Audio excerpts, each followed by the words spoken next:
അസ്സലാമു അലൈക്കും വറഹ്മത്തുള്ളാഹി വബറകാതുഹു. Hi everyone.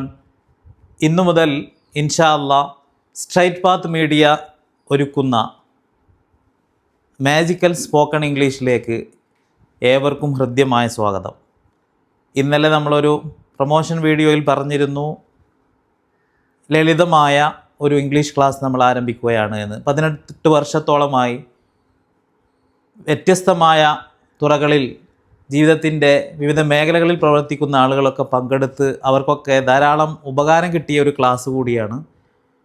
വിദ്യാർത്ഥികൾ, ഉദ്യോഗാർത്ഥികൾ, നേതാക്കന്മാർ, ഉസ്താദുമാർ, മറ്റു ജീവിതത്തിൻ്റെ നിഖില മേഖലകളിൽ പ്രവർത്തിക്കുന്ന ആർക്കായാലും ശരി, ഇംഗ്ലീഷ് ഇന്ന് ഒഴിച്ചുകൂടാനാവാത്തൊരു വിഷയമാണ്. അതുകൊണ്ട് തന്നെ ഏതൊരാൾക്കും മനസ്സിലാക്കാൻ പറ്റുന്ന രീതിയിലുള്ള വളരെ ബേസിക് ആയിട്ടുള്ള ഒരു ക്ലാസ്സാണ് നമ്മളിവിടെ ആരംഭിക്കാൻ പോകുന്നത്. എല്ലാവരും ഈ ക്ലാസ്സിലൂടെ ഇംഗ്ലീഷ് പഠിച്ചെടുക്കണമെന്ന് ഒരഭ്യർത്ഥനയോടുകൂടെ മറ്റു കൂടുതൽ മുഖവരുകളൊന്നും ഇല്ലാതെ ക്ലാസ്സിലേക്ക് പ്രവേശിക്കുകയാണ്. നമുക്കെല്ലാവർക്കും അറിയാം, ഞാൻ എന്ന് പറയുന്നതിന് ഇംഗ്ലീഷിൽ പറയുന്ന വാക്ക് ഐ എന്നുള്ളതാണ്. ബോർഡിൽ അത് എഴുതിയിട്ടുണ്ട്. ഐ എന്നാൽ ഞാൻ എന്നാണ്. അതുപോലെ തന്നെ നീ, നിങ്ങൾ എന്നതിനൊക്കെ യു എന്നാണ് ഉപയോഗിക്കേണ്ടത്. അത് സബ്ജക്റ്റായി വരുമ്പോഴും യു എന്ന് തന്നെയാണ്, ഒബ്ജക്റ്റായി വരുമ്പോഴും യു എന്ന് തന്നെയാണ്. ഇപ്പോൾ ചുരുക്കം പറഞ്ഞു കഴിഞ്ഞാൽ നീ എന്നുള്ള അർത്ഥത്തിൽ എന്തെങ്കിലും പറയാനുണ്ടാകുമ്പോൾ സ്റ്റാർട്ട് ചെയ്ത് പറയുമ്പോൾ യു തന്നെയാണ് എന്നർത്ഥം. അതുപോലെ ക്യാൻ എന്ന് പറഞ്ഞാൽ കഴിയും എന്നാണ് അർത്ഥം. നമുക്കെല്ലാവർക്കും അറിയാം, കം എന്ന് പറഞ്ഞാൽ വരിക എന്നാണ്, ഗോ എന്ന് പറഞ്ഞാൽ പോവുക എന്നാണ്. ഇനിയാണ് നമ്മൾ ശ്രദ്ധിക്കേണ്ടത്, ക്യാൻ കം എന്ന് പറഞ്ഞാൽ നമുക്ക് വരാൻ കഴിയും എന്നുള്ളൊരർത്ഥം കിട്ടും. അതുപോലെ തന്നെ ക്യാൻ ഗോ എന്ന് പറഞ്ഞാൽ പോകാൻ കഴിയും എന്നുള്ളൊരർത്ഥം. ക്യാൻ സ്പീക്ക് എന്ന് പറഞ്ഞു കഴിഞ്ഞാൽ സംസാരിക്കാൻ കഴിയും. ഇപ്പോൾ ഉദാഹരണത്തിന് നമ്മളിവിടെ അവസാന ഭാഗത്ത് എഴുതിയിട്ടുണ്ട് ഐ ക്യാൻ സ്പീക്ക്, എനിക്ക് സംസാരിക്കാൻ കഴിയും. നമുക്കെല്ലാവർക്കും അറിയാമല്ലോ, നമുക്കൊരു ആത്മവിശ്വാസമാണ് വേണ്ടത്. ആദ്യമായിട്ട് തന്നെ നമുക്കൊരു ആത്മവിശ്വാസമാണ് വേണ്ടത്. ഐ ക്യാൻ സ്പീക്ക് ഇംഗ്ലീഷ്, എനിക്ക് ഇംഗ്ലീഷ് സംസാരിക്കാൻ കഴിയും. ഐ ക്യാൻ സ്പീക്ക്, എനിക്ക് സംസാരിക്കാൻ കഴിയും. I can speak English or Kannada, എനിക്ക് ഇംഗ്ലീഷോ കന്നഡയോ ഒക്കെ സംസാരിക്കാൻ കഴിയും. ഇത് ഏത് വേണമെങ്കിൽ നമുക്ക് അവിടെ ആവശ്യാനുസരണം ചേർത്ത് കൊടുത്താൽ ആ അർത്ഥം കിട്ടും. ഇപ്പോൾ ചുരുക്കത്തിൽ ക്യാൻ എന്ന് പറഞ്ഞതിന് ശേഷം നമ്മളൊരു വർബ് വെക്കുകയാണെങ്കിൽ, സ്പീക്ക് എന്നോ കം എന്നോ ഗോ എന്നോ വെക്കുകയാണെങ്കിൽ ആ പ്രവൃത്തി ചെയ്യാൻ കഴിയും എന്നുള്ളൊരർത്ഥമാണ് നമുക്കിവിടെ കിട്ടുന്നത്. ഉദാഹരണത്തിന് ഐ ക്യാൻ വിൻ, എനിക്ക് ജയിക്കാൻ കഴിയും. നമുക്കെല്ലാവർക്കും അറിയാവുന്നതുപോലെ പ്രശസ്തനായ ഒരു എഴുത്തുകാരൻ്റെ ഒരു പുസ്തകത്തിൻ്റെ പേരാണ് യു ക്യാൻ വിൻ, നിങ്ങൾക്ക് വിജയിക്കാൻ കഴിയുമെന്നാണ്. അപ്പോൾ ഇവിടെ എന്താണ് സംഭവിച്ചത്? ഫസ്റ്റ് യു എന്നുള്ള സബ്ജക്റ്റ് വെച്ചിട്ടുണ്ട്. അതുപോലെ നടുവിൽ നമ്മൾ ഇന്ന് പഠിക്കാൻ പോകുന്ന പാഠത്തിൻ്റെ പ്രധാന സബ്ജക്റ്റായ ക്യാൻ എന്നുപയോഗിച്ചിട്ടുണ്ട്, യു ക്യാൻ. അതിനുശേഷം ഒരു വർബായ വിൻ വെച്ചു, ജയിക്കുക എന്നതാണ് അതിൻ്റെ മാത്രം അർത്ഥം. ക്യാൻ വിൻ കൂടുമ്പോൾ ജയിക്കാൻ കഴിയുമെന്നുള്ള അർത്ഥമാകും. അതിൻ്റെ മുമ്പിൽ യു എന്ന് ചേർക്കുമ്പോൾ യു ക്യാൻ വിൻ, നിങ്ങൾക്ക് ജയിക്കാൻ കഴിയുമെന്നുള്ള അർത്ഥമാകും. അതുപോലെ നമുക്ക് ഇവിടെ വി എന്നാൽ ഞങ്ങൾ എന്നാണ് അർത്ഥം. അപ്പോൾ വി ക്യാൻ വിൻ, നമുക്ക് ജയിക്കാൻ കഴിയുമെന്നുള്ള, ഞങ്ങൾക്ക് ജയിക്കാൻ കഴിയുമെന്നുള്ള അർത്ഥം നമുക്ക് കിട്ടും. ദേ എന്നാൽ അവർ എന്നാണ്.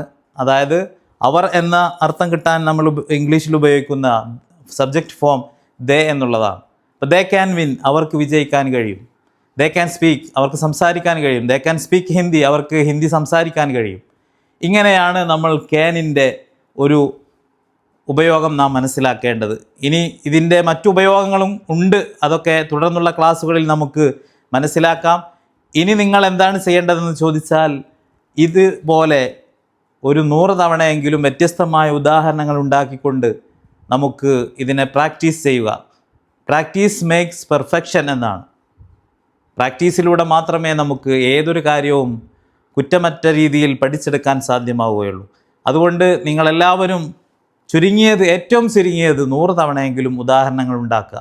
ഉദാഹരണം എങ്ങനെയാണ് ഉണ്ടാക്കേണ്ടത് എന്നതിനെ സംബന്ധിച്ച് ഒരു ട്രിക്ക്, ഒരു ഐഡിയ ഞാൻ പറഞ്ഞു തരാം. നമുക്കിപ്പോൾ ഐ ചേർക്കാം. ഫസ്റ്റ് ഐ ക്യാൻ, നടുവിൽ ക്യാൻ ഉപയോഗിച്ചു. പിന്നീട് നമുക്ക് ഏതെങ്കിലും ഒരു വർബ് ഇവിടെ ചേർക്കാം. I can come, I can speak, I can go, I can run, I can win. ഇങ്ങനെ ഏതെങ്കിലും ഒരു വാക്ക്, ജമ്പ് തുടങ്ങിയുള്ള നമുക്കറിയാവുന്ന, റൺ പോലെയുള്ള ഏതെല്ലാം വർബുകളുണ്ടോ അതെല്ലാം നമുക്കിവിടെ മൂന്നാമത് ചേർത്ത് കൊടുക്കാം. അപ്പോൾ ആ കാര്യത്തിലൊക്കെ എനിക്ക് ചെയ്യാൻ കഴിയുമെന്നുള്ളൊരു അർത്ഥം കിട്ടും. അതുപോലെ യു ചേർത്ത് കൊടുക്കാം ഈ പറഞ്ഞ ഭാഗങ്ങളിലെല്ലാം. അപ്പോൾ നിനക്ക് അല്ലെങ്കിൽ നിങ്ങൾക്ക് ഇതെല്ലാം ചെയ്യാൻ കഴിയുമെന്നുള്ള അർത്ഥം കിട്ടും. അതുപോലെ വി വെച്ച് കൊടുക്കാം, അപ്പോൾ നമുക്ക് അല്ലെങ്കിൽ ഞങ്ങൾക്ക് അത് ചെയ്യാൻ കഴിയുമെന്നുള്ള അർത്ഥം കിട്ടും. ദേ വെച്ച് കൊടുക്കാം, അപ്പോൾ അവർക്ക് അത് ചെയ്യാൻ കഴിയുമെന്നുള്ള അർത്ഥം കിട്ടും. അപ്രകാരം തന്നെ നമുക്ക് ഓരോ പേര് വെച്ച് കൊടുക്കാം. ഉദാഹരണത്തിന് Anas can speak English, Yusuf can speak English, Fathima can speak English. നമുക്ക് ഓരോ ബന്ധങ്ങളുടെ പേര് വെച്ച് കൊടുക്കാം. Mother can speak English, father can speak English, brother can speak English, doctor can speak English. നമ്മൾ എന്താ ചെയ്യേണ്ടതെന്ന് ചോദിച്ചാൽ ഫസ്റ്റ് ഒരു സബ്ജക്റ്റ് ആവാൻ പറ്റുന്ന ആളുകളെ അല്ലെങ്കിൽ വസ്തുക്കളെയൊക്കെ വെക്കണം. അതിനുശേഷം നടുവിൽ ക്യാൻ ഉപയോഗിക്കണം, മൂന്നാമത് വെർബ് ഉപയോഗിക്കണം. ഇതാണ് നമ്മൾ ഇന്ന് പഠിച്ച പാഠത്തിൻ്റെ ആകത്തുക.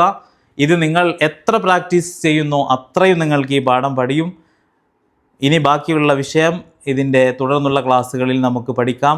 ഇത് നിങ്ങളെല്ലാവരും പ്രത്യേകം ശ്രദ്ധിക്കുക. എല്ലാവരും ഇത് ഉപകാരപ്പെട്ടെങ്കിൽ ഷെയർ ചെയ്യുക, പരമാവധി ആളുകളിലേക്ക് ഇത് എത്തുക. എല്ലാ തരത്തിലുള്ള ആളുകൾക്കും, പ്രത്യേകിച്ച് ഹൗസ് വൈഫ്സ്, അതുപോലെ തന്നെ ഉദ്യോഗാർത്ഥികൾ, വിദ്യാർത്ഥികൾ, രാഷ്ട്രീയ നേതാക്കൾ, മറ്റു ജീവിതത്തിൻ്റെ ഏതെല്ലാം മേഖലകളിൽ പ്രവർത്തിക്കുന്നവരുണ്ടോ അവർ ഇംഗ്ലീഷ് അറിയാത്തവരാണെങ്കിൽ അവർക്കിത് ഏറ്റവും ഉപകാരപ്പെടുന്ന ഒരു ക്ലാസ്സാണ്. അതുപോലെ തന്നെ വലിയ വിദ്യാഭ്യാസമുണ്ട് പക്ഷേ ഇംഗ്ലീഷ് സംസാരിക്കാൻ അറിയില്ല എങ്കിൽ അത്തരത്തിലുള്ള ആളുകൾക്കും ഇത് ഏറ്റവും പ്രയോജനപ്രദമാണ്. എല്ലാവർക്കും ചുരുക്കത്തിൽ പ്രയോജനപ്രദമാണ്. പ്രത്യേകിച്ച് ഉസ്താദുമാരായ ആളുകൾ, അതുപോലെയുള്ള ആളുകൾക്കൊക്കെ ഇത് വളരെയധികം പ്രയോജനപ്രദമാകും എന്ന് മുൻ അനുഭവങ്ങളുടെ അടിസ്ഥാനത്തിൽ കൂടി സൂചിപ്പിക്കുകയാണ്. എല്ലാവരും ഇതിനെ സപ്പോർട്ട് ചെയ്യുക, ഷെയർ ചെയ്യുക. അസ്സലാമു അലൈക്കും വറഹ്മത്തുള്ളാഹി വബറകാതുഹു.